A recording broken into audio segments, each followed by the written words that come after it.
আমরা কতই না প্রাণী দেখি। তাদের মধ্যে কেউ বসবাস করে স্থলে, আবার কেউ জলে।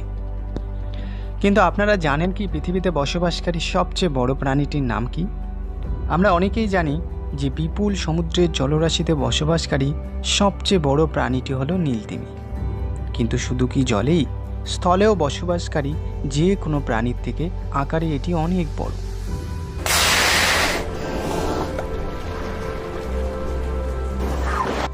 আমরা অনেকেই নীলতিমিকে মাছ বললেও প্রকৃতপক্ষে এটি মাছ নয়। জলে বসবাসকারী স্তন্যপায়ী প্রাণী হলো এই নীলতিমি। আর সেই হিসাবে নীলতিমি হলো পৃথিবীর সবচেয়ে বড় স্তন্যপায়ী প্রাণী। চলুন তাহলে জেনে আসি স্তন্যপায়ী প্রাণীর সম্পর্কে। প্রিয় বন্ধুরা, তাহলে আর বেশি কথা না বাড়িয়ে দি টুরু ল্যাঙ্গুয়েজের এই পর্বে আমরা জেনে আসি সমুদ্রে বসবাসকারী পৃথিবীর সবচেয়ে বড় স্তন্যপায়ী প্রাণী নীলতিমির ব্যাপারে।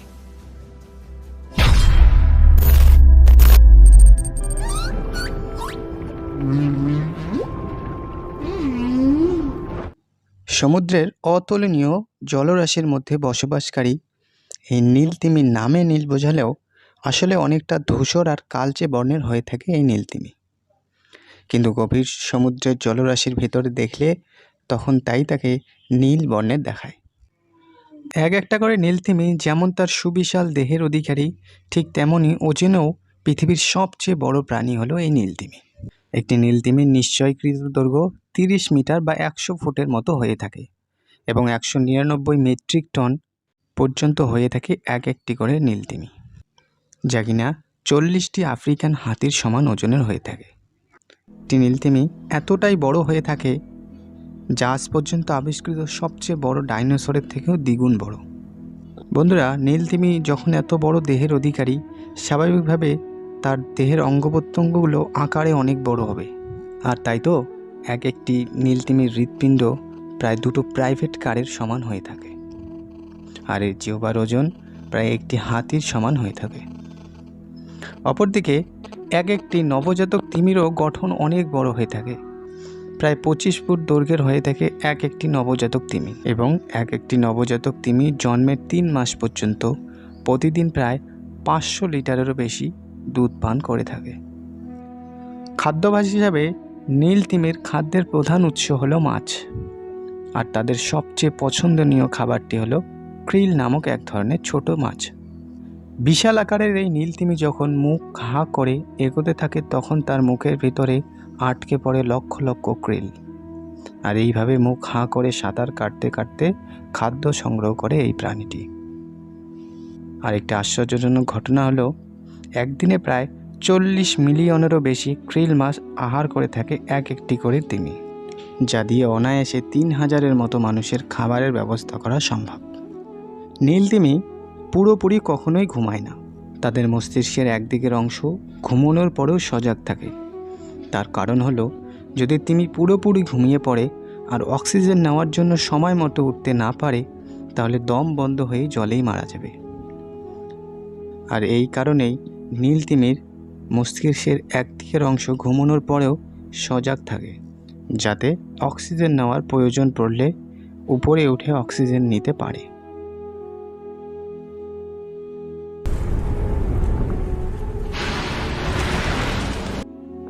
বন্ধুরা, আমরা আগেই জেনেছি যে তিমি কোনো মাছ নয়, আর এর কারণ হলো আবাসস্থল ছাড়া এর মধ্যে মাছের কোনো কিছুই বিদ্যমান না। একটি নীলতিমি মাছের মতো ফুলকার সাহায্যে শ্বাস নেয় না বা ডিমও দেয় না।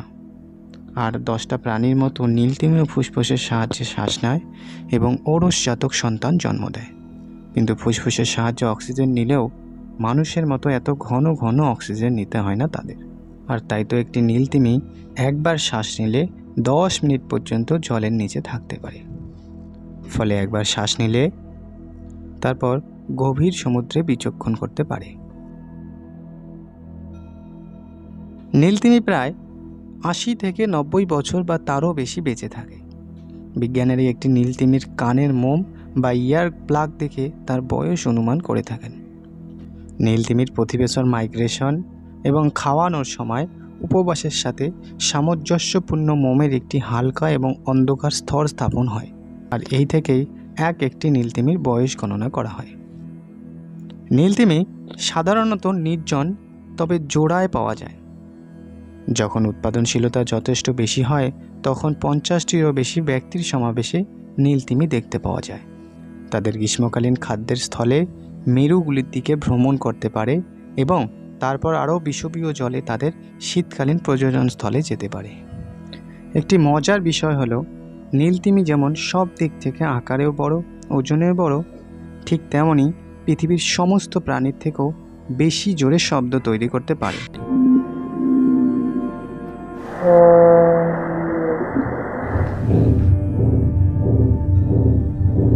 আর তাই তো নীলতিমি দুটো জেট ইঞ্জিন একটি ফ্লাইটের মতো আওয়াজ তৈরি করতে পারে।